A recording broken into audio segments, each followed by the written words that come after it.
अर्नब गोस्वामी एक ऐसा बंदा है जो कि ना सामने से डंके की चोट पे बोलना जानता है, वरना जितने भी मीडिया है ना मोस्ट प्रोबेबली सारे मीडिया कहते हैं ना बिकाऊ टाइप के हैं और केवल उनको वही न्यूज दी जाती है जो कि सामने बोल दिया और वही स्क्रिप्टेड बोल दिया, वही करना शुरू कर देते हैं। तब सरकार के से हर बंदा, हर देश का नागरिक जो मेरे जैसा है, मेरी जैसी सोच रखता है, वो हर बंदा पूछ रहा है कि आपको अर्नब गोस्वामी को अरेस्ट करने से क्या मिल गया। तो अर्नब गोस्वामी की जो भी बात होगी, जो भी मीडिया बात करेगी, जो भी मुद्दे उठाए जाएंगे, वो हर लैंग्वेज में होने से सबको ये फायदा होगा, सबको पता चलेगा कि एग्जैक्टली भारत के अंदर हो क्या रहा है, एग्जैक्टली हमारे देश में हो क्या रहा है। लेकिन क्या है, सुप्रीम कोर्ट है भाई, उसके बारे में अपील की जा सकती है। वहां पे आपकी सरकार की नहीं चलेगी, वहां पे तो खाली कानून की किताबों की चलेगी, वहां पे कॉन्स्टिट्यूशन की चलेगी, वहां पे किसी और की नहीं चल सकती। मैम, अर्नब गोस्वामी को फंसाने के लिए जिस तरीके से कोशिश की जा रही थी महाराष्ट्र सरकार की तरफ से, और कल उन्हें सुप्रीम कोर्ट की तरफ से बेल भी मिल गई, और उसके बाद अर्नब गोस्वामी ने उद्धव ठाकरे से सवाल भी पूछा कि आखिरकार मुझे जेल में डालकर आपको क्या मिल गया। देखिए, सबसे पहली बात तो यही बताऊंगी कि मुझे क्या, किसी भी देश की जनता और खुद अर्नब गोस्वामी को खुद भी समझ नहीं आ रहा होगा कि उसे जेल में डाल के मिल किया गया। जब जजमेंट प्रोनाउंस हो रही थी, जब उनका ऑर्डर प्रोनाउंस हो रहा था, बेल ऑर्डर की, उसमें जज बता रहे थे कि हम किसी से भी अभिव्यक्ति की आज़ादी नहीं छीन सकते भाई। और तुम उस मैटर में अपने पुलिस इस चीज़ का इस्तेमाल कर रही है कि भाई तुम्हें अगर कोई पावर मिल गई तो तुम उस पावर का ऐसे मिसयूज करोगे। अर्नब गोस्वामी को जेल में, आप सपोज करो, एक मैटर था अर्नब गोस्वामी का 2018 का, जिस मैटर में क्लोजर रिपोर्ट भी आ जाती है। क्लोजर रिपोर्ट आने के बाद री इन्वेस्टिगेशन होता है, तब आप उसे अरेस्ट कर लेते हो। ऐसा क्या हुआ, ऐसे क्या एविडेंस उस टाइम जो पहले नहीं थे और अब आ गए? ऐसे क्या एविडेंस थे जो कि तुमने उसको पकड़ लिया और तुमने पकड़ने के बाद इतना बड़ा डिसीजन ले लिया, इस तरह से उसे अरेस्ट किया गया जो कि उसको खुद, उसकी बॉडी पे भी हार्म किया, उसके घर को भी हार्म किया, उसके घर वालों को भी हार्म किया और जनता को तो परेशान ऑलरेडी किया। इस टाइम ना गवर्नमेंट से, उद्धव सरकार के से हर बंदा, हर देश का नागरिक जो मेरे जैसा है, मेरी जैसी सोच रखता है, वो हर बंदा पूछ रहा है कि आपको अर्नब गोस्वामी को अरेस्ट करने से क्या मिल गया। और मैम, यहाँ पे अर्नब गोस्वामी ने कल ये भी कहा था, मतलब ऐसा है कि उद्धव ठाकरे को ऐसा लगा कि बड़ा झटका लगा होगा इन सारी चीज़ों से, जब अर्नब गोस्वामी ने ये कहा कि हम हर राज्य में, राज्य की भाषा के अनुसार अब हर राज्य में अब एक नया न्यूज़ चैनल खोलेंगे आर भारत का ही। बिल्कुल, देखिए, ये तो आप सबके लिए और मेरे सबके लिए, हर बंदे के लिए बहुत खुशी की बात है जो अर्नब गोस्वामी ने अपने स्टेट से प्रोनाउंस किया कि हम एक नया, हर स्टेट में, हर लैंग्वेज में अपना एक चैनल खोलेंगे। क्योंकि देखिए, हमारे इस कंट्री के अंदर, हमारे देश के अंदर, भारत के अंदर काफ़ी जगह के लोग रहते हैं, काफ़ी लोग समझते हैं, जरूरी नहीं कि हिंदी और इंग्लिश हर बंदे को समझ आए। तो अर्नब गोस्वामी की जो भी बात होगी, जो भी मीडिया बात करेगी, जो भी मुद्दे उठाए जाएंगे, वो हर लैंग्वेज में होने से सबको ये फायदा होगा, सबको पता चलेगा कि एग्जैक्टली भारत के अंदर हो क्या रहा है, एग्जैक्टली हमारे देश में हो क्या रहा है, कैसे लॉ का यूज़ करके उसको मिसयूज किया जाता है। और चाहे वो कोई भी गवर्नमेंट हो, उद्धव सरकार हो या फिर दिल्ली सरकार हो या फिर मुंबई, पंजाब, किसी भी स्टेट की सरकार हो, उसके कान खड़े हो जाएंगे। क्योंकि आज भी यही बात बोलूंगी, अर्नब गोस्वामी एक ऐसा बंदा है जो कि ना सामने से डंके की चोट पे बोलना जानता है, वरना जितने भी मीडिया है ना मोस्ट प्रोबेबली सारे मीडिया कहते हैं ना बिकाऊ टाइप के हैं और केवल उनको वही न्यूज दी जाती है जो कि सामने बोल दिया और वही स्क्रिप्टेड बोल दिया, वही करना शुरू कर देते हैं। यहाँ पे उद्धव ठाकरे की सरकार की तरफ से जिस तरीके की चीजें की गई हैं, तो लोगों की तरफ से और अर्नब गोस्वामी की तरफ से ये सवाल भी किया गया कि जो सत्ता आपके पास है उस चीज का आप दुरुपयोग क्यों कर रहे हो। देखिए, सबसे पहली बात तो मैं यही बताना चाहूंगी, जो महाराष्ट्र जो गवर्नमेंट है, ये जब से बनी है तब से लेकर आज तक हमेशा ऐसी ही एक्टिविटी में जुड़ी हुई है। चाहे आप ड्रग्स ले लो या फिर आप अपना क्या बोलते हैं उमंग कार्यक्रम ले लीजिए या फिर अपना कंगना रनावत देख लीजिए या फिर अपना अर्नब गोस्वामी देख लीजिए, उसको हर वो काम में इंटरफेयर करना है जो उसके खिलाफ हो, जो उसकी सच्चाई बता रहा हो और जो उसको कहते हैं ना, जो उसका जो उनके बारे में बताने वाला हो कि भाई ऐसा होगा, तुम्हारी गवर्नमेंट ने ऐसा किया। भैया, हम लोकतंत्र में रहते हैं।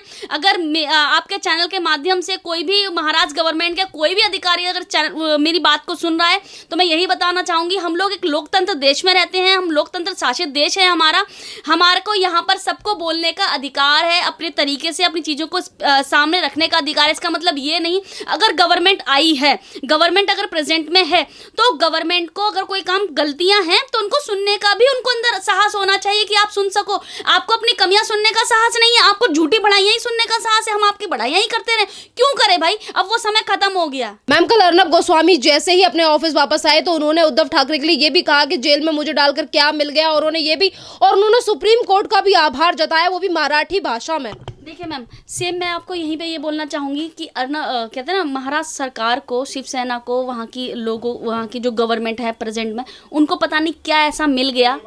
केवल ना कुछ ही क्षणों का, कुछ ही दिनों की खुशी थी, ये खुशी ख़त्म ही होनी थी।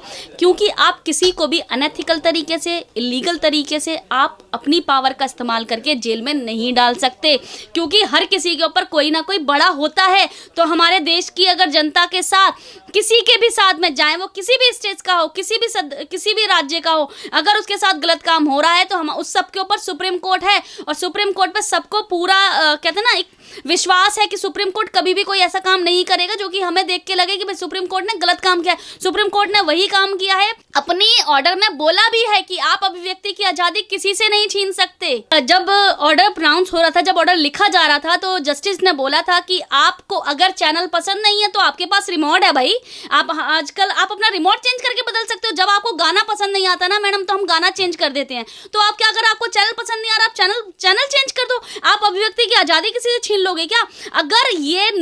अगर इसको नहीं रोका गया ना, तो देश हमारा उस डायरेक्शन में जा रहा है जहां से आना बड़ा टफ हो जाएगा, जहां से निकाला नहीं जा सकता। काल्पनिक बातें रह जाएंगी कि लॉ भी है। आज के टाइम में कहते हैं ना कि लॉ कुछ नहीं करता, ऐसे नहीं करता। भाई नहीं, लॉ करता है और करेगा। इंडिया के अंदर काफी सारे मैटर हैं जिनको आप एक दिन में सब कुछ नहीं सुलटाया जा सकता। चीजें ठीक होंगी, लेकिन एक समय के साथ चीजें ठीक होती है, और चीजें जरूर ठीक होंगी, क्योंकि हम सबके ऊपर एक सुप्रीम कोर्ट है जो सबको देख रहा है, जो काफी सारे जो डिसीजन है वो सू मोटो भी रहते। क्या करोगे?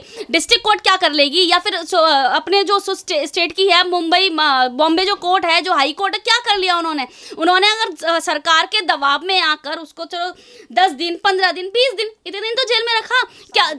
ठीक है, मैं फिर भी एक एग्जांपल मैं बोलूं, अगर कितने दिन जेल में रखते, अगर सुप्रीम कोर्ट में नहीं पिटीशन डालते, नहीं अगर बेल ऑर्डर करते, 10 दिन रख सकते थे, 20 दिन रख सकते थे, 15 दिन रख सकते, 1 महीने ही रख सकते थे ना। लेकिन क्या है, सुप्रीम कोर्ट है भाई, उसके बारे में अपील की जा सकती है। वहां पे आपकी सरकार की नहीं चलेगी, वहां पे तो खाली कानून की किताबों की चलेगी, वहां पे कॉन्स्टिट्यूशन की चलेगी, वहां पे किसी और की नहीं चल सकती। यहाँ पे मैं उद्धव ठाकरे को लेकर, उनकी सरकार को लेकर लोगों की तरफ से तमाम तरीके के क्वेश्चन उठ रहे हैं। तो आपको नहीं लगता कि जिस तरीके की तानाशाही दिखा रही है, सत्ता का दुरुपयोग किया जा रहा है, तमाम तरीके की चीजें महाराष्ट्र में की जाती है, तो उद्धव ठाकरे और इनके जितने भी नेता हैं, अनिल देशमुख हो या फिर संजय राउत हो, इन सभी को इस्तीफा दे देना चाहिए उद्धव ठाकरे के साथ? अगर इनकी भड़ाई इसी में ही है कि ये अपना इस्तीफा दे दें, बेचारे बेइज्जत होके ना जाएं, क्योंकि अगर यहाँ पे इलेक्शन हुए तो शिवसेना की सरकार नहीं बनेगी, क्योंकि कोई भी वहां पे जो लोग रहते हैं वो भी नहीं देखना चाहते, या फिर जो अदर स्टेट से है ना वो भी नहीं चाहते कि वहां पे वो गवर्नमेंट बने। कोई भी कंट्री का बंदा नहीं चाहेगा कि उस स्टेट में ऐसी गवर्नमेंट बने जो तानाशाही हो जाए और किसी को भी उठाए और जेल में डाल दे, उसके बारे में कोई कुछ बोले उसे जेल में डाल दे, उसके बारे में कोई मीम बनाए उसे जेल में डाल दिया, उसके अगेंस्ट कुछ बोलना शुरू कर दे या उसकी कमियां उसको गिनाना शुरू कर दे तो उसको जेल में डाल दे। मुंबई में अब शिवसेना की सरकार नहीं बनेगी। जितना तुम्हें गद्दी का प्यार था ना, वो अपना प्यार खत्म कर दो, और अब तुम्हारी तो सरकार वैसे ही नहीं बनी। इसीलिए बोल रही हूँ, आप लोगों को इस्तीफा दे देना चाहिए। मैं एक ना आपके चैनल के माध्यम से संदेश भी देना चाहूंगी अपने प्राइम मिनिस्टर को, अपने होम मिनिस्टर को। सर, यहाँ पर इतना तानाशाही हो रही है, किसी को भी जेल में डाल दिया जाता है, कुछ भी कर दिया जाता है। आपसे विनम्र निवेदन है, आपसे हाथ जोड़कर विनती है कि यहाँ पे राष्ट्रपति शासन लगना चाहिए, क्योंकि सबसे पहले वो सीएम बनने से पहले वो एक ह्यूमन है, एक इंसान है, उसके ऊपर कॉन्स्टिट्यूशन है।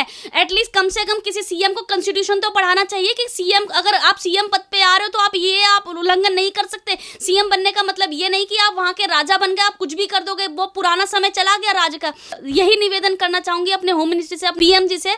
सर, वहां पर इस टाइम पर राष्ट्रपति शासन की बहुत जरूरत है, क्योंकि अगर नहीं हुआ, आज अर्नब गोस्वामी के साथ हुआ है, कल शायद किसी और चैनल के साथ या फिर कल किसी और आदमी के साथ भी हो सकता है। और मैम यहाँ पर यह भी है कि जिस तरीके से सुप्रीम कोर्ट को लेकर अभी आपने एक टिप्पणी की, तो सुप्रीम कोर्ट ने जिस तरीके से अर्नब गोस्वामी को बेल दी और जिस तरीके से फटकार भी लगाई महाराष्ट्र सरकार को, उसके बाद तमाम तरीके के ऐसे लोग थे जो सुप्रीम कोर्ट के ऊपर उंगली उठाने लगे थे। देखिए मैम, कहते हैं ना, इस संसार में ना अलग अलग टाइप के लोग रहते हैं। एक को लगता है कि हम बहुत अच्छे हैं, एक को लगता है हम बहुत अच्छे हैं। तो टिप्पणी, अगर हम कोई भी काम अच्छा कर रहे हैं तो कहते हैं ना, हमको खींचने वाले जरूर होंगे, तो हमें उन टिप्पणियों के बारे में नहीं सोचना चाहिए कौन क्या कर रहा है क्या नहीं कर रहा है। यहाँ पे सबसे अच्छी बात है कि भाई आप हो, मैं हूँ, कोई भी, हम सब सुप्रीम कोर्ट से तो ऊपर नहीं हो सकते ना। अगर सुप्रीम कोर्ट ने ये खुद ऑब्जर्व किया है कि अगर इनको बेल नहीं मिलती तो न जाने देश किस दिशा में जा रहा था, न जाने देश की जनता पे क्या मैसेज पड़ता। तो भाई तुम लोगों को इतना तो समझ आना चाहिए कि तुम क्या कर रहे हो। अगर सीएम आपने आपने उसको जेल में डाला है, अगर उन लोगों ने उसको जेल में डाल दिया तो इसका मतलब ये नहीं कि आपने उसका अधिकार छीन लिया। आपने उसको सुप्रीम कोर्ट जाने से भी तब मानते हैं, आप सुप्रीम कोर्ट जाने से अधिकार छीन लेते हैं। आपका समय ना, आपने राजा महाराजा वाली सीएम पना सीखा है लगता है, उसी तरह की आपने चीजें करना सीखा है। आप वही पुराने पाषाण युग में जाओ और ये सब समय खत्म हो चुका है आप लोगों के लिए। मेरा एक लास्ट सवाल कि जैसे ही अर्नब गोस्वामी को रिहाई मिली है, बेल मिली है, सारी चीजें जितने भी आपने देखा होगा कि कल जब अर्नब गोस्वामी जेल से बाहर आए तो लाखों लोग और करोड़ों लोगों की संख्या थी जो खुशी मना रही थी, दिवाली मना रही थी। तो यहाँ अर्नब गोस्वामी की जीत के साथ उन तमाम लोगों की जीत है जिनका नया जागरण हुआ, और उस पब्लिक की जीत है जो आज हर छोटी चीज पे उंगली उठाती है जो उन्हें गलत लगता है। बिल्कुल मैम, सबसे पहली बात तो ना, इन्होंने अर्नब गोस्वामी को जेल में भेज के इन्होंने खुद भी अपना नुकसान कर लिया, क्योंकि कहते हैं ना, जब घायल शेर होता है ना, जब वो बाहर आता है तो वो और तड़के से झपट्टा मारता है।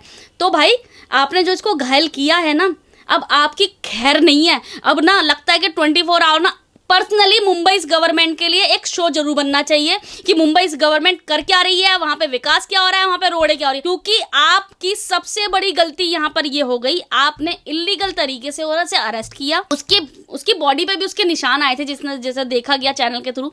उसके बेटे को भी उसको परेशान किया गया। और इवन सोचो, ये अर्नब गोस्वामी की सबसे बड़ी जीत है कि वो दिवाली के दिन अपने घर पे आए हैं और अपने परिवार के साथ पूजा करेंगे। हमें मेरा लास्ट क्वेश्चन कि कल अर्नब गोस्वामी ने उद्धव ठाकरे को एक चुनौती भी दी थी। उन्होंने ये भी कहा था कि उद्धव ठाकरे, जिस तरीके से आपने मुझे जेल में डाला है, मैं आपसे ये चाहूंगा कि इन सारी चीजों पर डिस्कशन करने के लिए आप मेरे साथ, आपको जिस भी चीज की प्रॉब्लम है, आप मेरे साथ एक डिबेट करिए। मैम, अर्नब गोस्वामी ही नहीं बोल रहा है, यहाँ पे देश का हर वो बच्चा बोल रहा है कि एक बार आप चैनल पे, एक बार आप शो पे आ जाओ और सामने सामने बैठ के डिबेट करते हैं विद एविडेंस। आपके सारे जितने भी तथ्य हैं, आप अपने सारे तथ्य लेके आ जाओ कि ऐसा क्या प्रेशर पड़ गया था, क्या वो आतंकवादी था, क्या उसको अरेस्ट करना पड़ गया। कि आप जब रिया चक्रवर्ती की बात होती है या इस तरह का कोई केस होता है तो आप नोटिस भेज भेज के उनको बुलाते हो कि आप कल आना, परसों आना, ऐसे करना। क्या अर्नब गोस्वामी आतंकवादी था? अर्नब गोस्वामी ने कोई ऐसा हीनियस क्राइम कर दिया था कि उसको कहते हैं ना कि उसको बिना नोटिस के उसको तुरंत अरेस्ट कर लिया गया।